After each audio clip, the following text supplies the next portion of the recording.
Tap rooms are localized and they're geographic. The Hispanic community is much broader than one tap room.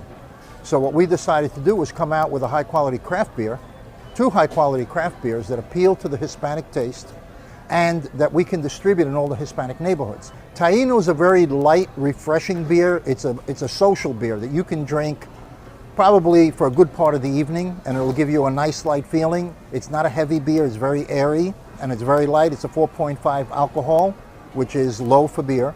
The Boricua is a 6.0. Now that's a stronger beer, and we designed it to be a little bit stronger than Heineken. Heineken is a favorite in the Hispanic community, so we have a little bit more muscle than Heineken. Boricua right now, in a very short amount of time, it's been a miracle for us because we've gotten a large range of acceptance at the retail level. We're in Publix, we're in ABC, Target is picking it up, we're in Sedano's, we're in Bravo's, 7-Elevens are picking it up because they're concentrating more on craft beer and the Hispanic market. So what we're trying to do is do a quality beer, a high quality beer, more taste, and that the Hispanic community will like.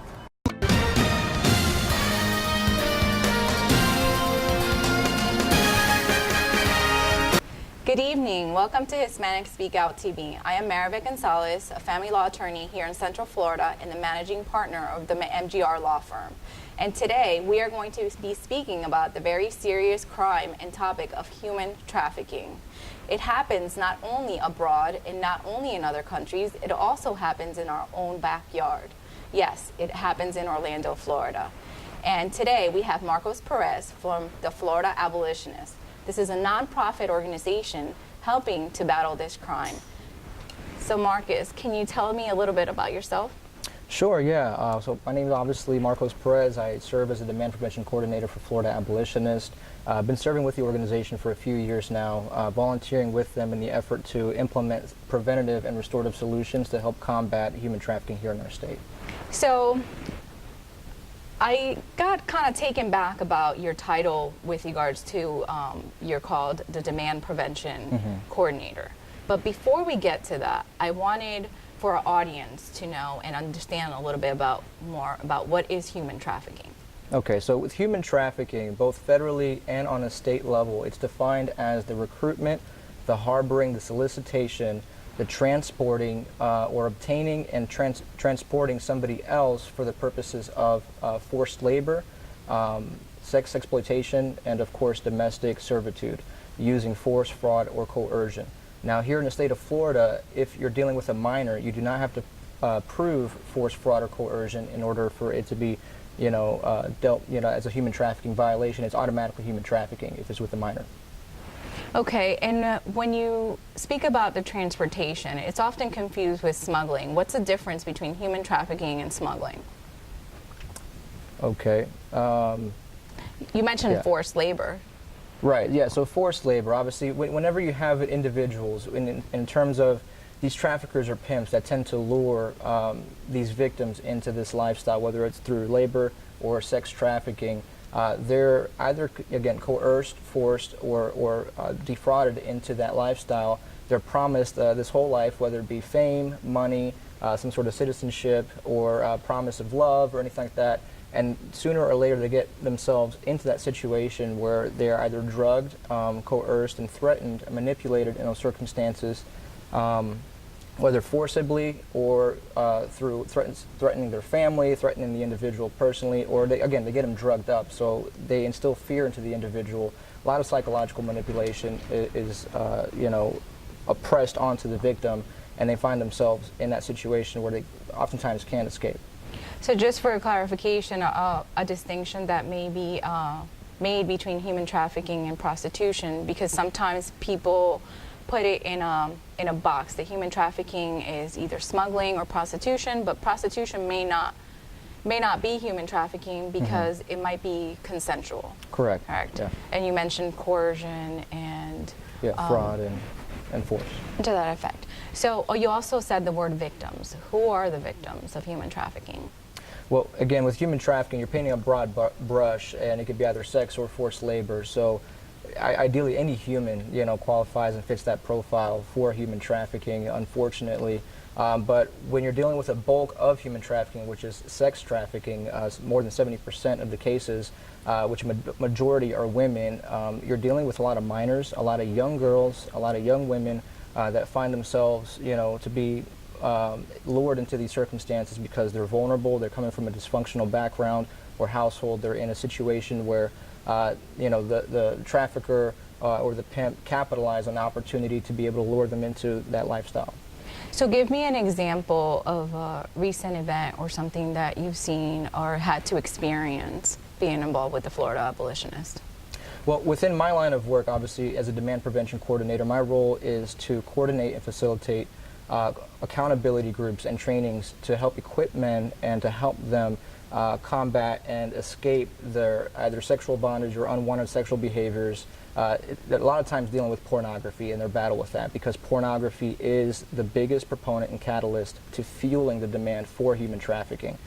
So in helping these men and educating our public about the harms of pornography, basically we are able to see a shift in the cultural views and how men perceive women, how they perceive sex, so that they can now learn to walk and view women and view sex from a stance of sexual integrity and healthy intimacy. And you mentioned supply and demand.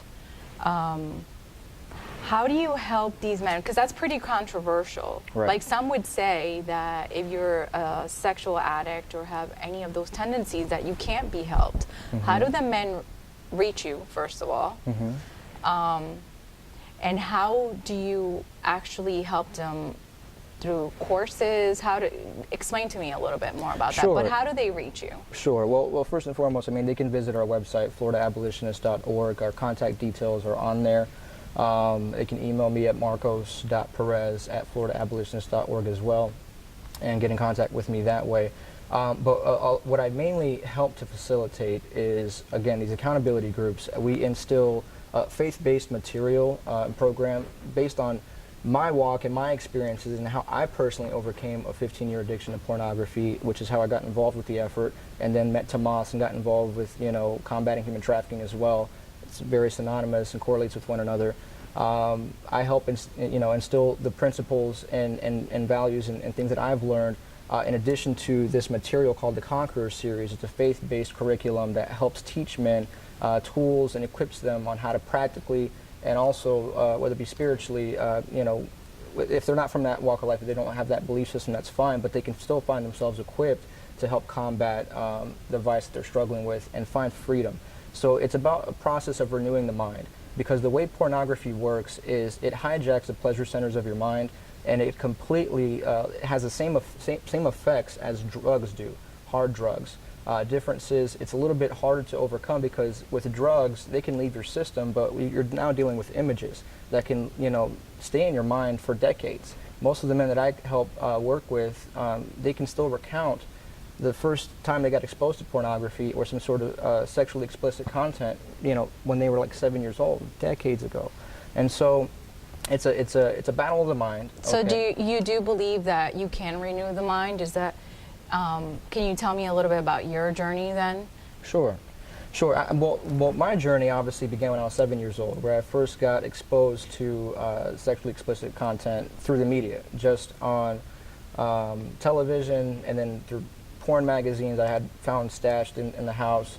And then as I got older, by that time I was already cultivating the porn addiction and habit. And then you get into your circle of influence of friends at school, and then they introduce you to websites. At that time, smartphones weren't out. I had flip phones, but I had access to a laptop.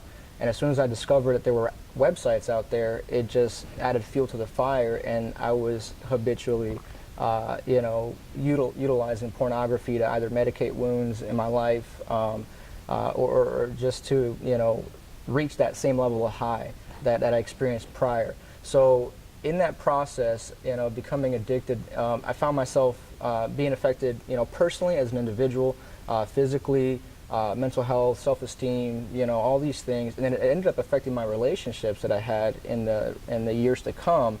So much so that I was in a relationship for 8 years. We were engaged, you know, the effects that porn has on, again, on the individual.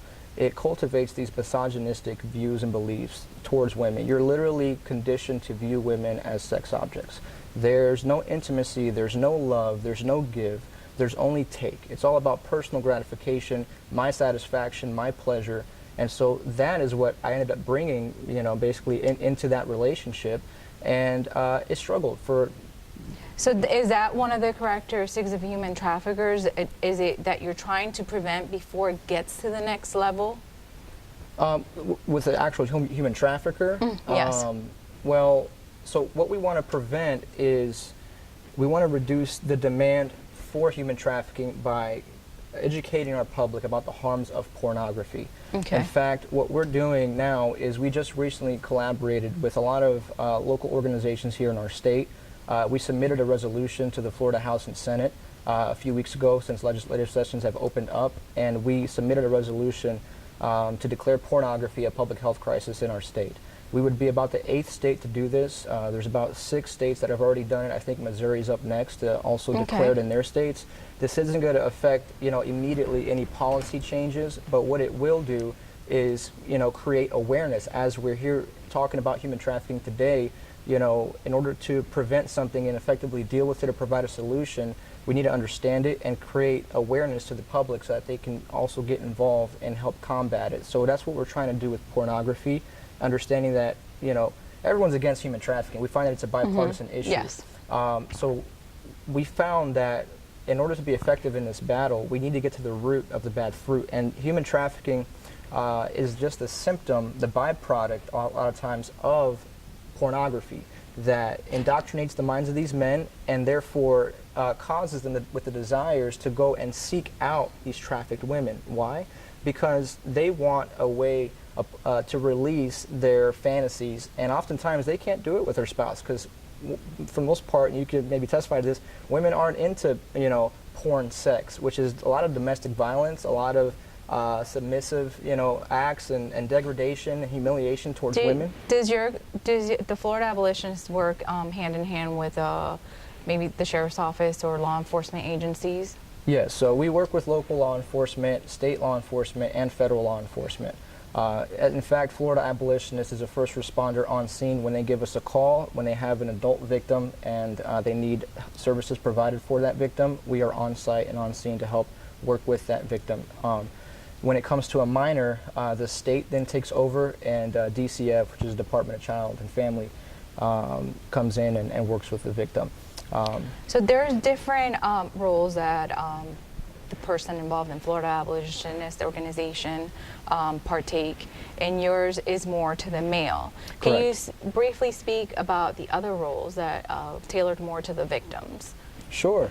Yeah, so we have other positions within our department that work with, obviously, you know, the restorative aspect of the victims. We provide counseling, we provide a means for them to transition back into life, whether it be physical care, medical attention, psychological therapy, counseling, and then helping them transition back into, you know, reality, helping them get a job. We work with several other agencies within the state, Victim Service Center, Aspire Health Partners. How can someone like me, or how can one of our viewers be involved with Florida Abolitionist? Okay. Well, the best way that, you know, the public can get involved is they should attend our next abolitionist training. It's on February 17th. I think it's a Saturday. It's from 10 a.m. to 3 p.m. There we're going to instruct and be discussing what is human trafficking, how do you get involved, how do you prevent it, you know, what's the whole nature behind it, and then they'll be able to figure out, all of our directors will be there, and they'll be able to partner with the correct leader, with the correct department to allocate the best use of their time, their treasures, or their talents. So Marcus, what are the signs and indicators of human trafficking? Sure, so some signs that you could look out for to help identify a human trafficking victim is, one, you look at their physical condition. Do they have bruises on their body? Do they seem timid or reserved? Are they isolated? Sometimes if you have kids and you know them, are they missing school? Has there been a drastic change in their behavior recently? But for a whole list of things that you can look out for, and I just mentioned a couple, please visit humantraffickinghotline.org for a list of what you can look for. And should a person contact a person that you believe is human trafficking? So to engage an actual trafficker is not recommended. It is actually dangerous. If you suspect that you are in proximity of a trafficker, you should immediately call the National Human Trafficking Hotline. That number is 888-3737-888. Thank you, Marcus, for educating our viewers. Is there anything else you'd like to say?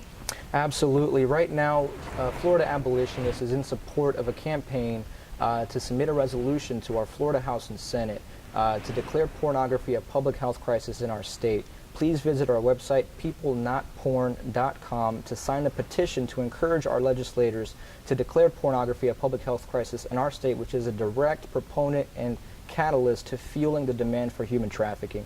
Research has proven that porn has negative effects on the mental health of an individual, on relationships in society, so please support. Thank you, Marcos. Well, we have learned a lot with regards to human trafficking. We learned a little bit more about the aspects of the demand prevention coordinator with the Florida Abolitionists. For more information about this organization, we'll post on our website. And thank you and have a good night.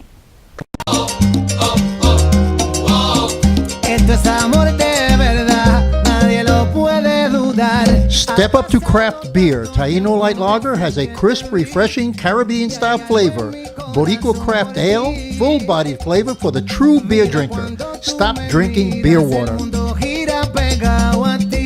Taino Craft Light Lager and Boricua Strong Craft Ale. Feel the rhythm and come up to craft beer.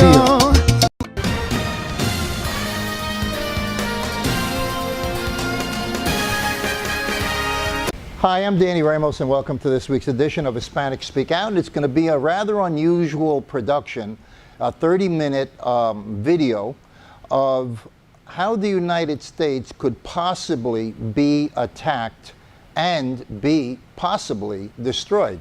This is a scenario only, but it has a lot of fact and a lot of truth to it. You be the judge.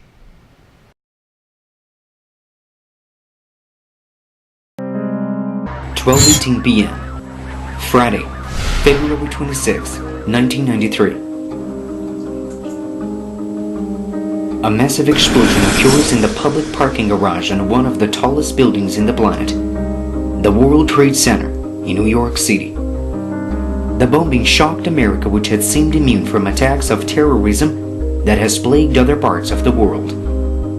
Analysts say that this bombing opened the gates to what would later become the largest and best organized plot in American and world history.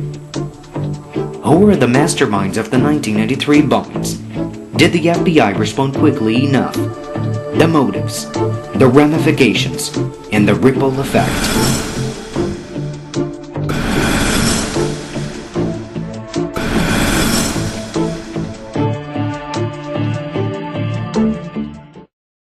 16 years ago, at about 17 minutes past noon, a thunderous explosion rocked lower Manhattan.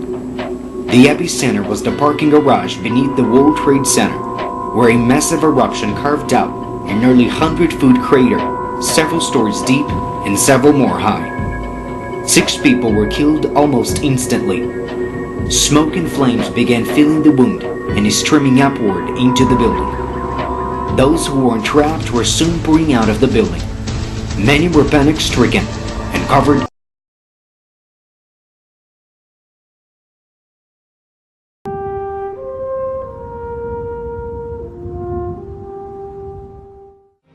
It's going to be a beautiful day today. Sunshine throughout. Low humidity. Really a splendid September day. The afternoon temperature about 80 degrees. Great weather for the primary election. Tonight clear and cool, low 60. American Boston. Please listen very carefully.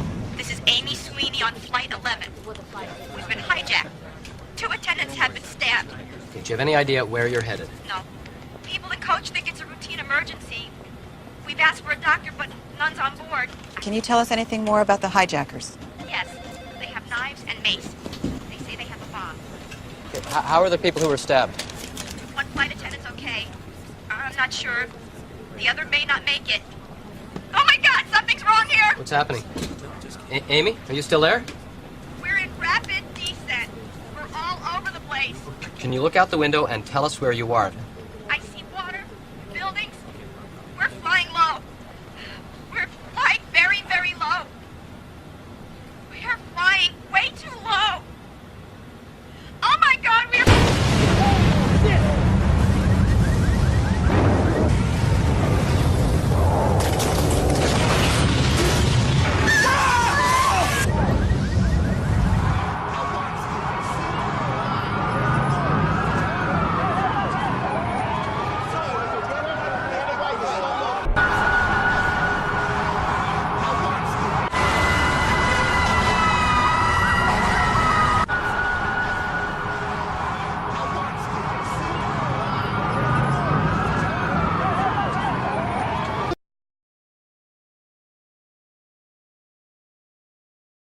Meanwhile, confirming today that just 2 days after steering $400 million in cash to Iran in a covert payment timed to coincide with the release of American hostages, President Obama and his administration paid the Islamic Republic 3 times that amount, another $1.3 billion in interest, wiring that money directly to Iran in 3 payments.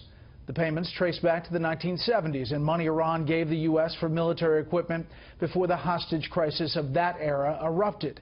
And the U.S. responded back then by freezing Iran's assets. There is much more to this story, and for that we go to Chief Washington Correspondent James.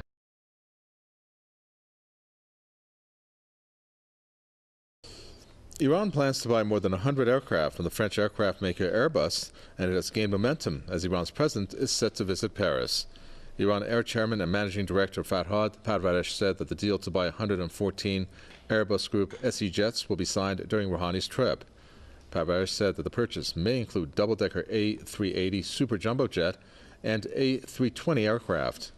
Iran's Minister of Roads and Urban Development, Abbas Akhondi, also said that the first of the 114 aircraft are expected to be delivered before March 21.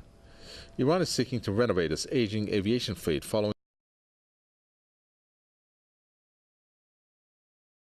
announced a blockbuster deal to sell 80 commercial airplanes to Iran for nearly $17 billion.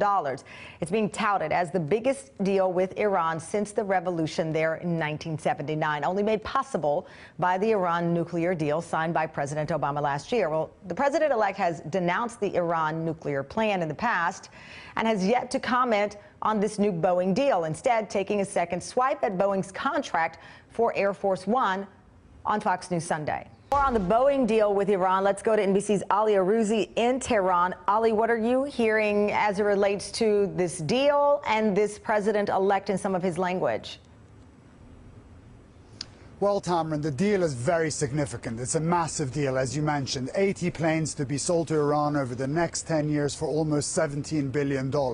And it marks the biggest commercial deal between the United States and Iran since the 1979 revolution and the storming of the U.S. Embassy. Now, until recently, the government in Iran had been complaining that they hadn't seen any tangible results from the nuclear deal. Well, it's that nuclear deal that's enabled them to buy all of these planes from Boeing, which they really needed.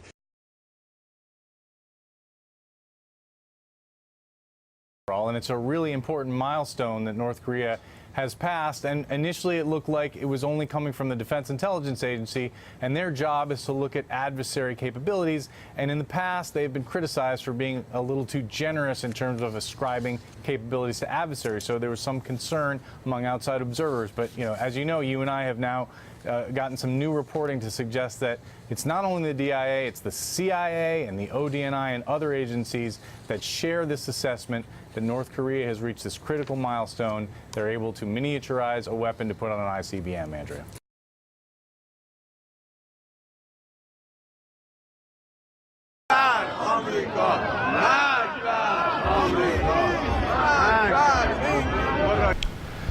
We're about to show you a map that shows passenger planes flying into secondary Western cities. And then those same passenger planes will go into primary U.S. cities. Those passenger planes potentially could be carrying miniaturized nukes that were purchased or gotten from North Korea and then flown into the United States all on one day, hitting 10 major cities with miniature nuclear bombs.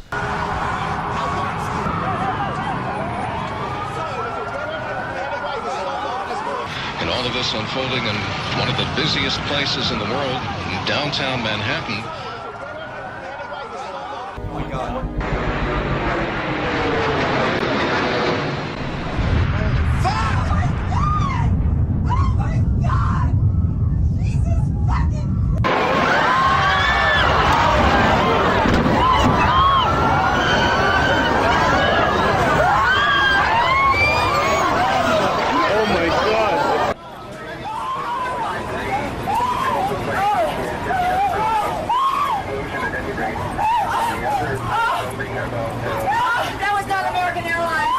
This is a potential scenario. They have used passenger planes in the past to attack the United States. This scenario is a follow-up scenario, just like the follow-up scenario on the World Trade Center from 1993 that landed up in 2011, a second attack. The scenario is the same. It's just using the same devices, but more of them. Make no mistake, this is a real possibility.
Tap rooms are localized and they're geographic. The Hispanic community is much broader than one tap room.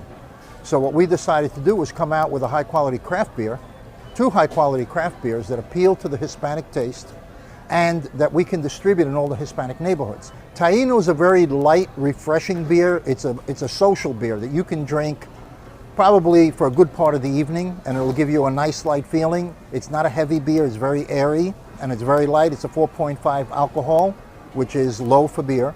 The Boricua is a 6.0. Now that's a stronger beer, and we designed it to be a little bit stronger than Heineken. Heineken is a favorite in the Hispanic community, so we have a little bit more muscle than Heineken. Boricua right now, in a very short amount of time, it's been a miracle for us because we've gotten a large range of acceptance at the retail level. We're in Publix, we're in ABC, Target is picking it up, we're in Sedano's, we're in Bravo's, 7-Elevens are picking it up because they're concentrating more on craft beer and the Hispanic market. So what we're trying to do is do a quality beer, a high quality beer, more taste, and that the Hispanic community will like.